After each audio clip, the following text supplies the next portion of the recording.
ये जे निश्चय दिने ताकर जो अभिप्सा रही कि या नहीं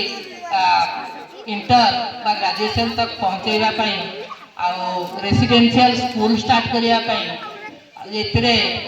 केवल मटेरियल है आपण माने जदि आपण मान पिला यही माध्यम बा यही अनुष्ठान सहित जड़ित करेबे ताहले सफल हो पार। यहाँ उद्देश्य नुह उद्देश्य हूँ अंचल पाखापाखि अंचल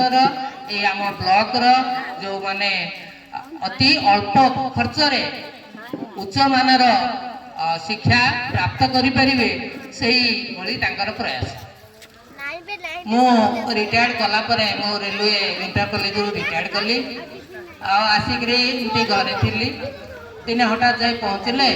कहली चलते आम स्कूल देखी आस मुझे ना ना मु दीर्घ आनंद भाई जिते दिन चाकरी कर प्राय मोर चाकरी से कारण जस्ट पाठ पढ़ा सरू सरू सी चाकरी पाइले मोर भी से तेणु आम 35 वर्ष ऊर्ध ने सेंट्रल गवर्नमेंट जॉब कर सारी तेणु तापर आउ जॉब कर आग्रह ना पिला माने मना कले भी व्यक्तिगत भाव मना कली जेनाकर आग्रह देखु से कहले नाई नाई आप चलते आम स्कूलटा देखी आस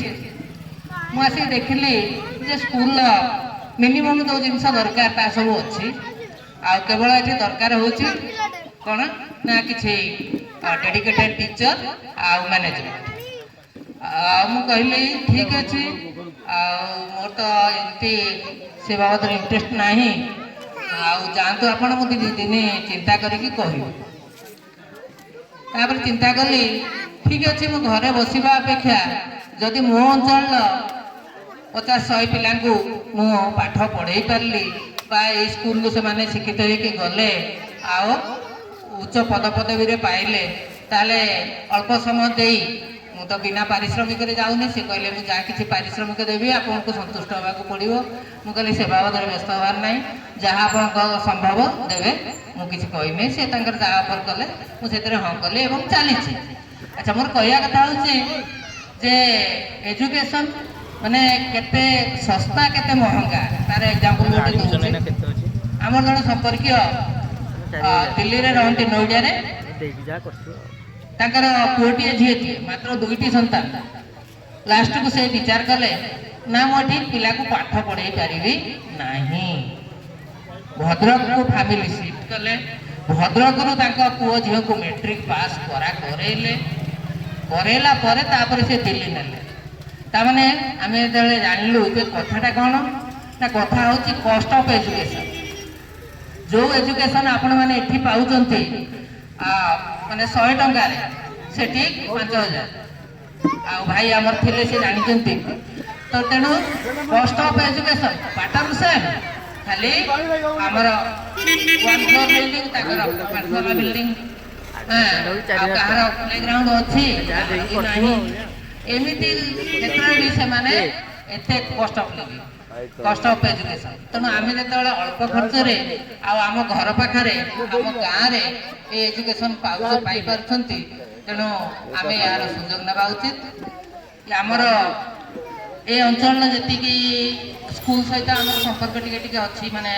ये public school English medium school मु देखिली आमर जो बही गुड़िक सिलेक्शन कराई रियली इंटरनेशनल स्टैंडर्ड बोध से बही जदि आमर जे माने 5 पास आउट जहाँ कह ग्रामर सेठिकार अन्य स्कूल से जानी यार फल आपण मैंने शुणुवे आदर्श स्कूल जो आम 2023 बोध हुए 2023 ब्लॉक टॉपर सेकेंड टॉपर आम स्कूल आम स्कूल सेमती भी विद्यालय को जो मैंने मझे आदर्श बा नवोदय चेष्टा कर भी प्रोत्साहन दिहे हेल्प करा तेणु ये जिनस आपण मैंने यार सुजोग ना उचित ये जो प्रयास केवल ताकर इच्छा नुहे ये अंचल ये गोटे मैंने कौन आलोक बर्तिका तेणु या आम समस्ते हाथ बढ़ाइले ये निश्चय दिने ଫଳବତୀ ହେବ ଏବଂ ଭଲ ରେଜଲ୍ଟ ଦେବ। ଧନ୍ୟବାଦ। धन्यवाद श्रीयुक्त महांती महोदय।